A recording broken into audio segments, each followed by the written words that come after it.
Hello, dear friends. Assalamu alaikum wa rahmatullahi wa barakatuh. Myself Sahil Hussain Shah and I am pursuing my second year of MBBS from GMC Srinagar. आज का ये video आप सभी NEET aspirant के लिए जो भी इस बार नीट 2024 के अंदर अपेयर होने जा रहे हैं।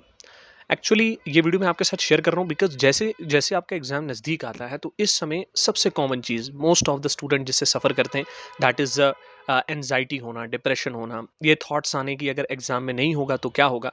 तो ये सारी चीज़ें जो है ना इस टाइम पे कॉमन होती हैं और हर एक स्टूडेंट इससे सफ़र करता है। अब सवाल ये पैदा आता है कि how you can tackle with that, आप कैसे इस चीज़ को ओवरकम करेंगे। तो मैं आपसे एक बात कहूँगा ना, एक्चुअली सबसे बड़ी चीज़ जो होती है दैट इज़ सेल्फ बिलीव। आपको ये यकीन रखना है कि अगर मैंने कोई चीज़ पढ़ी है तो मैं उसको एग्ज़ाम के अंदर ज़रूर ठीक करके आऊँगा।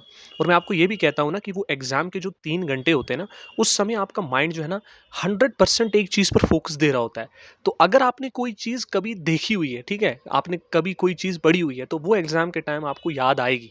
ठीक है, तो ऐसे थॉट्स को लाना दिमाग में कि मैं भूल रहा हूँ अपने चीज़ें, या जो मैंने सिलेबस कवर किया है मैं उसे भूल रहा हूँ, मुझे चीज़ें भूल रही हैं। तो मैं आपसे ये कहता हूँ कि जब आप एग्ज़ाम देंगे, अगर आपने कोई चीज़ 1 बार 2 बार 3 बार देखी है ना, तो मैं श्योरिटी से आपको कह सकता हूँ कि भाई वो आप ठीक करके आएंगे।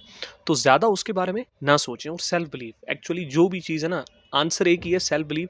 आपको खुद पे यकीन रखना है, अपनी खुद की प्रिपरेशन पे यकीन रखना है कि हाँ, जिस हिसाब से मैंने पढ़ा है that is enough for me और मैं अच्छा करके आऊँगा। लेकिन एक बहुत इंपॉर्टेंट चीज़ जो इन लास्ट के दिनों में जो मैं हर वीडियो में कहता हूँ दैट इज़ टेस्ट सीरीज़। मैंने काफ़ी सारे स्टूडेंट्स को ये कहते हुए सुना कि भाई वी आर गेटिंग एग्जॉस्ट, ठीक है, जब हम टेस्ट दे रहे हैं तो हम एग्जॉस्ट हो जा। क्यों आप एग्जॉस्ट हो रहे हैं? इसके अंदर सबसे बड़ी वजह ये होती है कि आपने कभी प्रैक्टिस नहीं की होती है। ठीक है, देखिए आपको 3 घंटे एक जगह पर बैठ के फोकस करना है एक चीज़ पे लगातार 3 घंटे, ठीक है। तो अगर आपने प्रैक्टिस नहीं की होगी तो ये श्योर है कि आप एग्जॉस्ट होंगे। सो बेटर यही है कि ये जो जितने भी आपके दिन बचे हुए हैं ना, इन दिनों के अंदर आप पर डे टेस्ट दें। बिकॉज टेस्ट एक तो आपको सिली मिस्टेक्स ओवरकम करने में मदद करेगा, आपको अपनी लेवल, आप किस स्टेज पर हैं आपको वो पता चलेगा, एंड सबसे इंपॉर्टेंट है आप एक अडॉप्ट हो जाएंगे, ठीक है, 3 घंटे एक जगह पर बैठ के पेपर सॉल्व करने की। ठीक है, और मैं आपसे कहता हूँ कि जब भी आप टेस्ट सीरीज दें OMR को फिल जरूर करें। फॉर दो स्टूडेंट जो ऑनलाइन टेस्ट दे रहे हैं, OMR बहुत ज़रूरी होती है क्योंकि time management is a very important factor in your NEET exam. ठीक है, तो वो OMR को फिल करके ही आप, अगर आप ऑनलाइन दे रहे हैं तो OMR को साथ साथ फिल करें।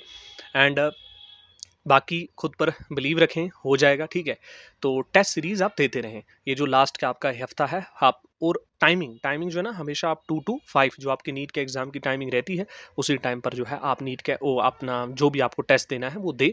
और रिसेंटली आप जानते हैं कि इस बार स्काई ने जो है ना आपका एक एग्ज़ाम यानी कि प्री नीट रखा हुआ है ऑन फर्स्ट हाफ में, उसके अंदर अपेयर हों ताकि आपको एक माहौल मिले। ठीक है, किस तरीके का, क्योंकि एग्ज़ाम हॉल के अंदर एक अलग माहौल होता है, उधर काफ़ी सारे स्टूडेंट बैठे हुए होते हैं। ठीक है, तो इंसान को उसका एक आइडिया होता है। फॉर दोज जो ऑफलाइन दे रहे हैं उनके लिए तो ठीक है, लेकिन जो स्टूडेंट ऑनलाइन दे रहे हैं वो भी कोशिश करें कि एक बार ऑफलाइन टेस्ट जाके दें। ठीक है, क्योंकि आपको माहौल के बारे में पता चलेगा कि एग्जामिनेशन हॉल में किस तरीके का माहौल होता है। ठीक है, तो ये सारी चीज़ें आपको बतानी थी। सेल्फ बिलीव करें, खुद पर भरोसा रखें और इंशाल्लाह अगर आपने मेहनत की है, क्योंकि आप अगर डिज़र्व करते होंगे तो ज़रूर आपकी सिलेक्शन होगी। तो चैनल पर अगर आप पहली बार आए थे तो चैनल को ज़रूर सब्सक्राइब करें, बिकॉज़ नीट एग्ज़ाम के बाद काउंसलिंग के रिलेटेड जो भी अपडेट होगी मैं इसी चैनल के थ्रू शेयर कर दूँगा। Thanks for watching this video.